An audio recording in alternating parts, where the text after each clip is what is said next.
Bonjour chers étudiantes, chers étudiants. Professeur Brahim Omar, enseignant-chercheur à la faculté des langues, des arts et des sciences humaines, Université Ibn Nozour Agadir. Cette séance sera consacrée au module phonétique pour les étudiants de S1. C'est un complément du cours déjà assuré en présentiel, rappelant que nous avons déjà traité quelques aspects et aujourd'hui on va traiter les axes suivants. On va parler d'abord de la phonétique en la comparant avec la phonologie. On va traiter aussi les domaines de la phonétique et surtout les domaines d'application de la phonétique.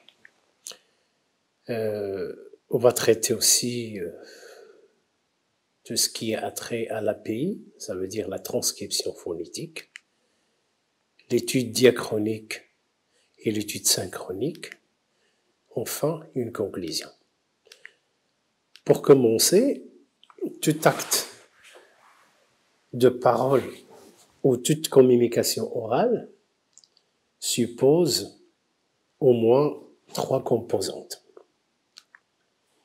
Un émetteur, personne qui parle, destinataire ou locuteur qui produit des sons, et une personne qui écoute et interprète des sons reçus qu'on appelle destinataire, auditeur ou récepteur, et enfin un canal de transmission, de diffusion ou de propagation. Dans le cas d'une communication orale, il s'agit essentiellement de l'air. Pour qu'il y ait donc communication, les interlocuteurs doivent avoir la même langue et surtout les mêmes règles phonétiques. Quelle est donc la différence entre la phonétique et la phonologie? Si la phonétique s'intéresse au son, la phonologie s'intéresse au phonème. Autrement dit, la phonétique ne traite que de l'aspect sonore du langage, tandis que la phonologie s'occupe des sons du point de vue de leur fonction. La phonétique relève des sciences de la nature. Elle bénéficie dans l'étude des sons du langage humain, du progrès réalisé en technologie moderne. En effet, pour que les transcriptions deviennent précises et exactes, on utilise des synthétiseurs de la parole, des analyseurs de mélodie à l'aide du micro-ordinateur.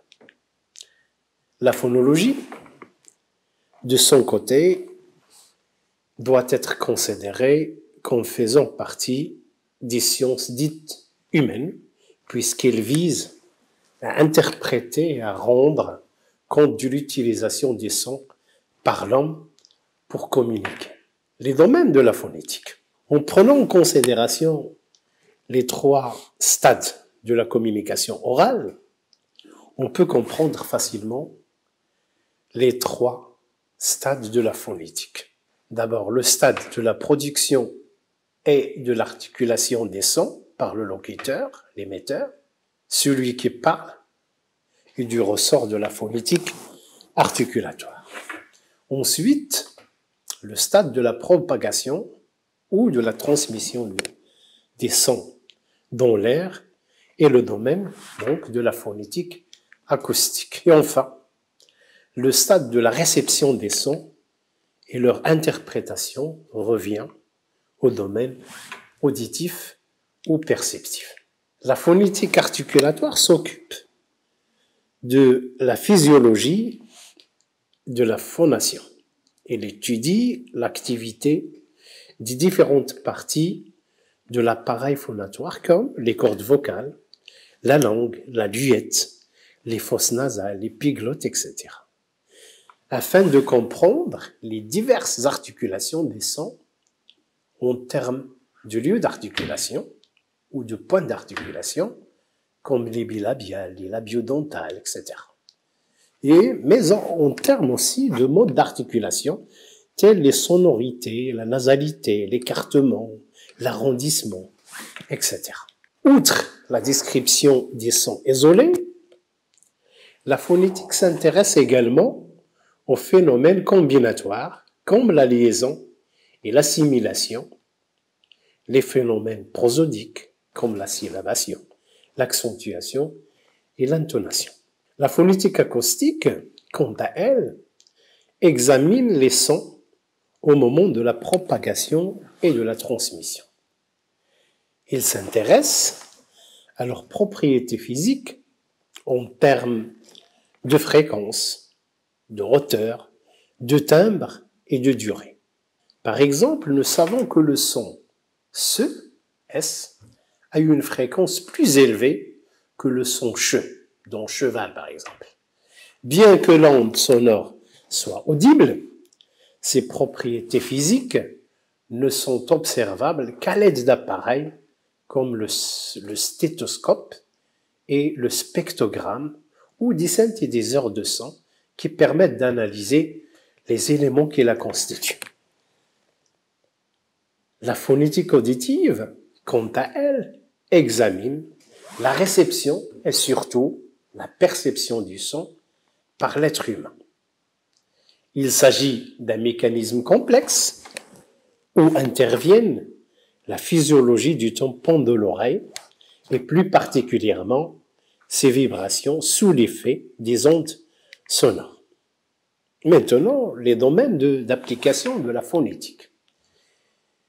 Il existe des sciences similaires ou des sciences connexes qui font appel aux études phonétiques. Tout d'abord, le domaine de l'enseignement et de l'apprentissage des langues. Il y a ce qu'on appelle l'orthoépie, ou ce qu'on appelle tout simplement la phonétique normative ou corrective, dont l'objectif est de faciliter la prononciation correcte. Ensuite, le domaine médical, d'où le médecin orthophoniste qui vise la rééducation des troubles de la communication verbale à travers des séances pratiques assurées pour le traitement des cas précis, mais surtout chez des petits-enfants. Enfin, le domaine de la technologie, des télécommunications comme la téléphonie, la radiodiffusion, la télévision, etc., intéressé par la qualité de la transmission de l'information linguistique ainsi que dans l'ingénierie des sons. En français, comme c'est le cas pour plusieurs langues, la graphie ne correspond pas toujours à la prononciation. Pour représenter les sons de façon fidèle, on doit donc avoir recours à un système de transcription phonétique en transcrivant tout ce qui se prononce et seulement ce qui se prononce. Autrement dit, un son équivaut à un symbole et un symbole équivaut à un son. L'alphabet phonétique international, ou l'API, ce qu'on appelle l'API, la transcription phonétique, en français, comme c'est le cas pour plusieurs langues, justement, cette graphie ne doit pas correspondre à la prononciation. Le plus qu'on ait du système de transcription phonétique est le système élaboré par l'Association phonétique internationale ou l'alphabet, ce qu'on appelle l'alphabet phonétique international. Ce protocole a été mis au point pour transcrire phonétiquement la plupart des langues du monde. Et on peut transcrire des voyelles avec les différents symboles qu'on propose, le A, le I, le O ouvert, le O fermé, le U, le OU, le E fermé, le E ouvert, etc. Plus les consonnes et les semi-consonnes ou les semi-voyelles. Ainsi, pour transcrire, par exemple, le son ch, comme dans les mots chant, A-N-T, et chant avec A-M-P, on utilise le même symbole ch. Le son K, par exemple, dans le mot kilo, on utilise le symbole K, un K majuscule. Par ailleurs, il faut faire attention aux différentes graphies du son K, par exemple, dont 4 qui s'écrit avec culon U, 5 qui s'écrit avec un culon à la fin, accusé avec 2 C, chlore avec un CH, accéléré avec un C, mais on doit utiliser le même symbole de transcription K. Le même cas pour le son S, dont les mots, par exemple simple, assis avec 2 S, pharmacie avec un C, initial avec un T, représenté par le même symbole S. Pour ne citer que ces deux exemples en consonne. Bref, on ne tient pas compte des différentes graphies qui peuvent représenter un son à l'écrit.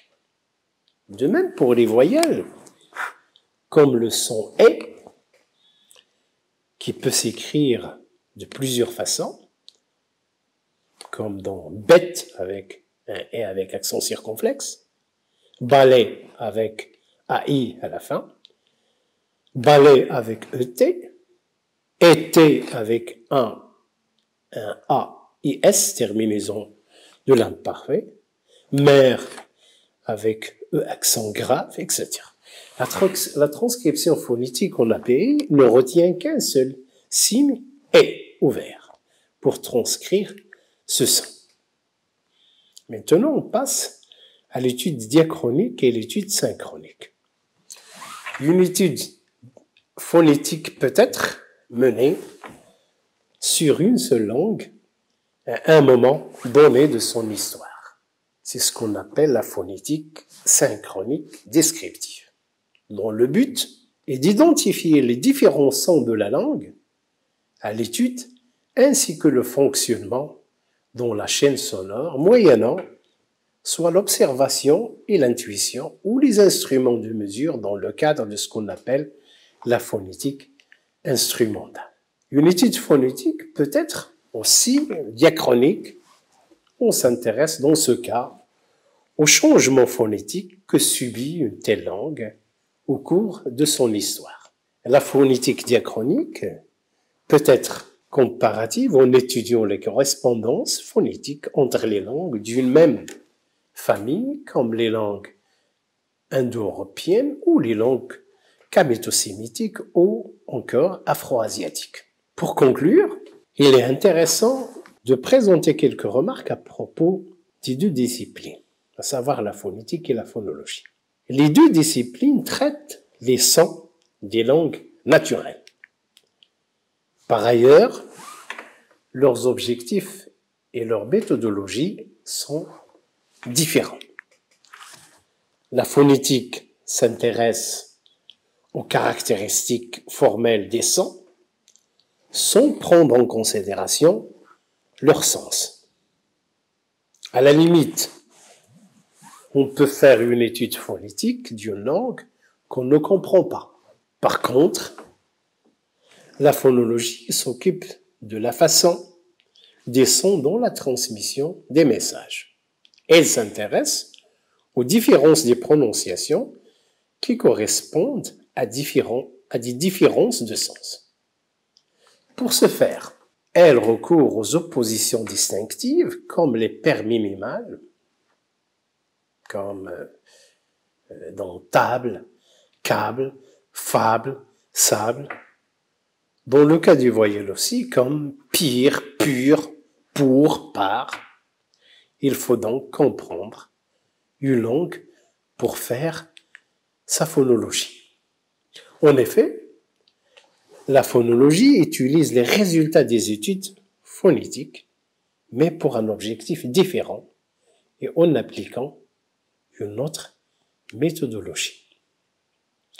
La phonologie s'applique dans le domaine de l'orthographe à tendance phonologique et dans le domaine de l'apprentissage de la lecture et de l'écriture, à travers le développement de ce qu'on appelle la conscience phonologique chez l'apprenant. Merci pour votre écoute attentive.